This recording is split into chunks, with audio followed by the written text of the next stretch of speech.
Hey everybody, thank you so much for joining the channel today. Hope you're doing well wherever you may find yourselves.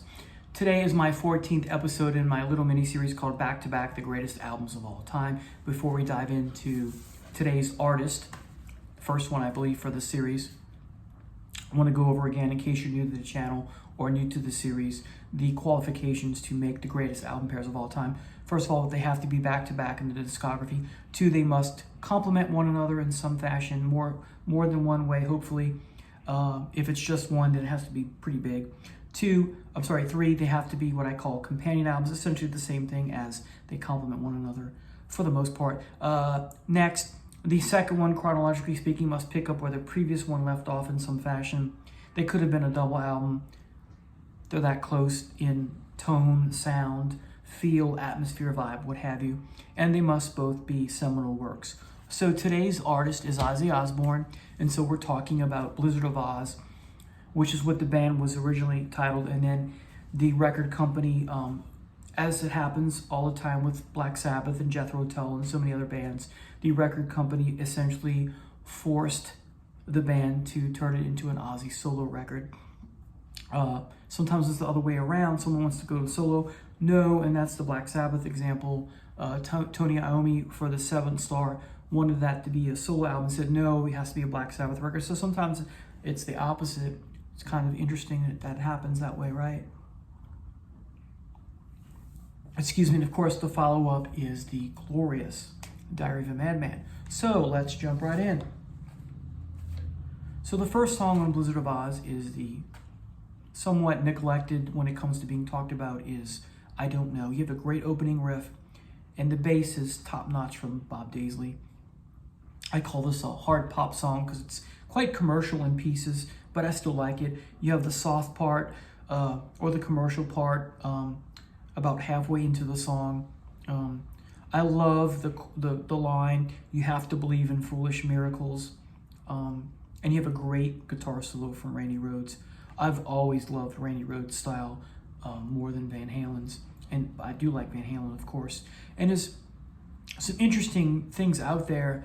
I read an article probably 10 or 15, maybe even 20 years ago about how Randy Rhoads asked Eddie Van Halen, what was his secret to his, finger-picking style and all that. And from what I understand, Van Halen said, I'm not going to tell you.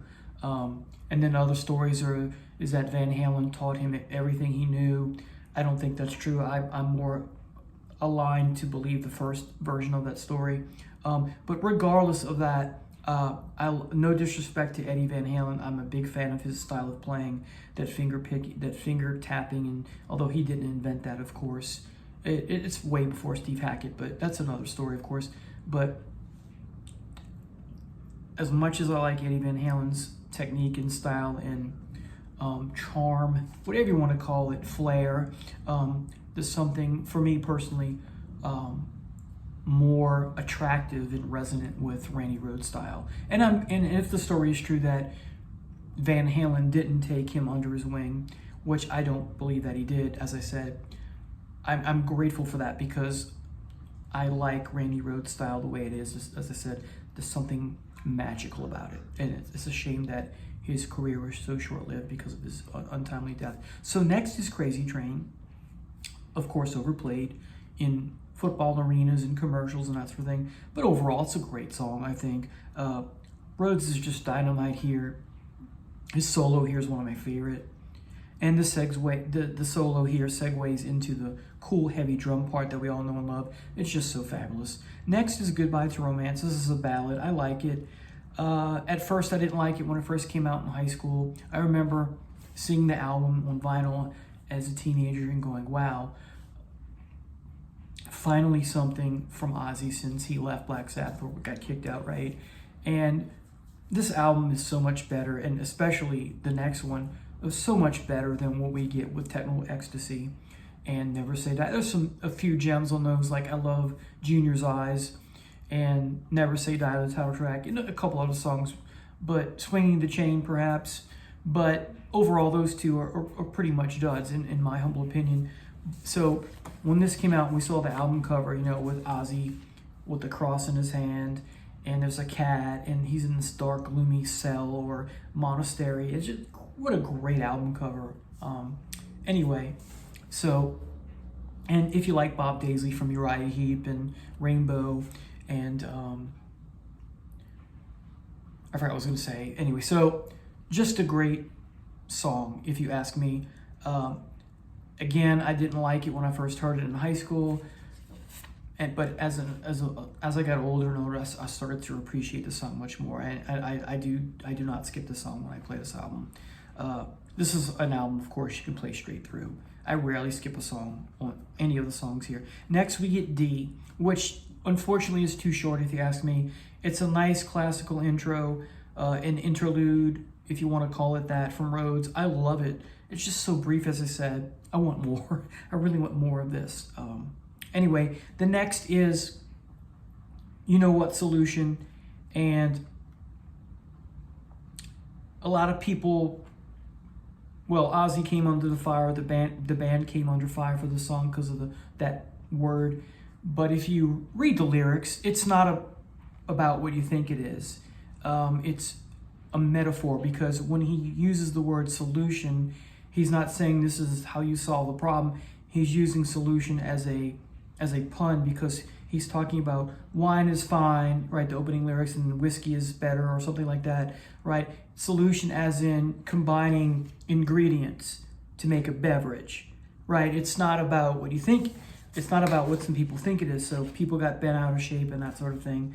Read the lyrics. So he's not promoting self-deletion. Read the lyrics. It's a great song. I don't think it gets talked about enough. Next is the fabulous Mr. Crowley, foreshadowing the next album. We'll talk about that when we get to it. This is a great Phantom of the Opera-like song, and I don't mean Iron Maiden. I mean the movie, the horror movie. It makes me think of that horror film from the 20s or 30s. It's haunting, it's chilling, it's quasi-creepy because of the keys, right? The opening from Rhodes is just fabulous here. He's fabulous in general, right? There's some commercial style lyrics here, but they're still compelling. And the tone of the song overall, I just love. I like it very much. Next is No Bone Movies. It's a fun song. It's a bit silly. I do like it. And of course, why do I like it? Because it sounds like Ozzy's having a good time. The whole band's having a good time. They're having fun with it. It's catchy, even though I don't like that phrase. But overall, it's a good listen, and I don't skip the song. It's not my favorite. It's my least favorite song on the album, but I do like it, as I said. There's just some. I guess it has to do with the fact that Ozzy's no more in Black Sabbath, and that's kind of a downer. And yet he's found a home with these guys in his band, right? So just love it. Revelation. This is an underrated gem, if you ask me. You got this great acoustic intro, slow but underrated, deep cut, if you ask me. I think, like I said, I think it's the true gem.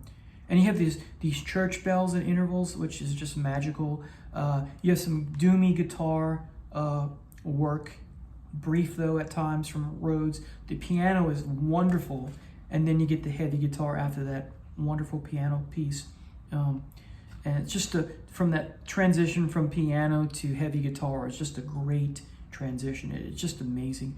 And at the 5-minute mark, you have that chugging locomotive riff from Rhodes. And then you have that neoclassical solo that follows that. It's just so amazing. This is a fabulous song. Next, we get Steal Away. Great opening hook and riff. The bass is amazing. There's some fast-paced music here.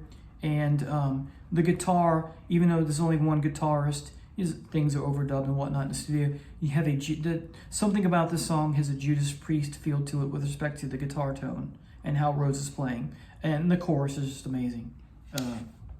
And I can imagine this would work as a Black Sabbath song, go figure. Not all of these songs I think would I don't think Revelation would make a good Black Sabbath song, but Steal Away I think would make an excellent Black Sabbath song. I love the solo here, and it's a nice way to end the album. Okay, so Diary of a Madman. Start with the overplayed Over the Mountain, but it's not old for me. You had a fantastic opening. Ozzy's vocals, some of his best here. The drums are fabulous. And probably, I'm not sure, but probably for me, this is my favorite Randy Rhoads solo of all time. And you got the kick-ass drums that come in towards the end of that solo that we all know and love. This iconic sound, right? Next is Flying High again. A friend of mine jokingly calls this Sweet Leaf Part 2. Go ahead. That's kind of, I mean, go right ahead, call it that. It's you know, it's humorous. I love the synesthesia, the literary device where you use one sensory, one of the five senses to describe another. So he says swallowing colors. So using taste to describe a visual piece, right? Colors, swallowing colors. I just love that. There are other parts of lyrics that I like. I like all the lyrics, but I really like that synesthesia part. You have some mid-tempo pace. This is a mid-tempo pace song. The riffs are some of Rhoads' best, and you have a cool solo again. Then we get the underrated You Can't Kill Rock and Roll. The opening, to me, sounds a lot like, if not exactly like, the guitar playing end tone in Ace Frehley's Fractured Mirror song on his Kiss solo album. Give it a listen, you may hear what I hear. It's 7 minutes long, and what's interesting about this piece is this sounds like a longer companion to D on the previous album. It has that tone, has that feel, has that atmosphere, but this time with lyrics, that acoustic guitar feel from D, right? It's still here, but in a longer opus, right? It's slow until the 3-minute 19 mark, and then you get some amazing guitar from Rhoads, heavier guitar, right? And then there's this cool fade out. So it is acoustic and electric here. So the next song is Believer. This is a song that doesn't get talked about enough, I think. You have this weird haunted house feel at the beginning. Then the guitar kicks in. This is just some of the best, most phenomenal guitar I've ever heard in my life. It's a great deep cut, and it's one of my favorite of both albums. So again, Believer, underrated gem. You have a great solo yet again here from Rhoads at 3:19. And this, there's a brief moment, if you listen carefully, reminds me, a part of the solo reminds me of Metallica's Jump in the Fire, towards the end of Jump in the Fire, where Hammond is really going really fast at really high-pitched guitar notes. It's just for a minute, but if you listen carefully, you may hear it as I do, maybe. I love it. Oh, Hammond or not. Next is Little Dolls. Great drum opening, great slow doomy riff or quasi-doomy riff going on here. A great deep cut here. It's very good. It's not great, but it's a very good song, I think. Tonight is the ballad on the album. The solo and guitar is the best part. I used to skip this one sometimes, but I'll play it through. I like it. Next, we have my two favorite songs on the album, SATO. I looked it up. I'm not sure if this is true, but supposedly the song was originally called Strange Voyage, but when Daisley and Kerslake got kicked out of the band because of Sharon's meddling, right? The name of the song became SATO, which supposedly stands for Ozzy's Two Wives. Sharon Arden, so her maiden name is Arden, and then Thelma Osborne, Ozzy's first wife. I don't know how true that is. Anyway, you have a haunting sounding opening until the kick-ass riff comes in. This is one of his best songs. It's a masterpiece song, it's Dynamite. It's superb. It's one of those just wow songs, right? And the first time I heard this album, like Judas, I got into Judas Priest because of the Screaming for Vengeance album, and I got into Ozzy because the same reason. Both of those albums, the Judas Priest album, Screaming for Vengeance, and Blizzard of Oz, I heard on my radio station as a boy. Before I'd go to bed, I'd listen to what was called Album Hour. I don't know if it was every night, but I think it was Friday night or Thursday night. So they'd play a full album of a new album from a band, whether new or not. And when I heard SATO for the first time, I was like, wow, it's just. And then the song that follows that, I was like, even more like, wow. But we'll come to that. So I think SATO is a masterpiece. Again, the riff kicks in, you're just like, wow, just a killer song, despite what the title may mean or not mean. Because let's face it, most of us are not Sharon Osbourne fans. All right, Diary of a Madman. What a great way to close the album. You have this wonderful acoustic intro. It's beautiful. It's slightly haunting. it's slow at first, but then the acoustic guitar picks up faster, and then the acoustic guitar is replaced by the electric guitar, which is playing the same chords and notes that the acoustic was playing when it was playing at a fast pace. What a way to transition, right? Oh man, it's so good. This is another like wow moment in all of rock and roll. The lyrics are quite good. The chorus is my favorite of Ozzy's of all time. No ands, ifs, or buts. This is well, I'll get to that. Don't want to give that away yet. So this is my favorite song by Ozzy, as I said. I call this Mr. Crowley Part 2. Again, nice companion to the first album, because Mr. Crowley on the previous album is the speaker in that song, singing as if he was speaking to Mr. Crowley. Hey, did you speak to the dead, right? Here, it's much different. It's us getting inside of Mr. Crowley. So Ozzy is playing the role of Mr. Crowley and what's going on in his mind. It's in many, of course, and the title Diary of a Madman, it has to do with Mr. Aleister Crowley. If you know anything about Jimmy Page's and Ritchie Blackmore's interest in this individual, right? He was considered a madman, a beast, a libertine, all kind of crazy. He was insane, right? All kinds of things. Anyway, so the solo is great. You have some acoustic genius here, right? And when you get to the lyrics, the mirror tells me lies. Again, this is Crowley's point of view. He's Ozzy being the speaker, as I said, and the acoustic with the background monk-like chanting when that hits. Even today, no matter how many times I've heard it, it never gets old. I'm just like, wow, this is fantastic. And so you have, like I said, you have this acoustic guitar with the monk-like chanting in the background that's underneath all that, right? And this is all leading up, because we're waiting for it, right? The heavier guitar riff that follows eventually, and then the solo, which is just chilling. It's atmospheric. It's just perfect.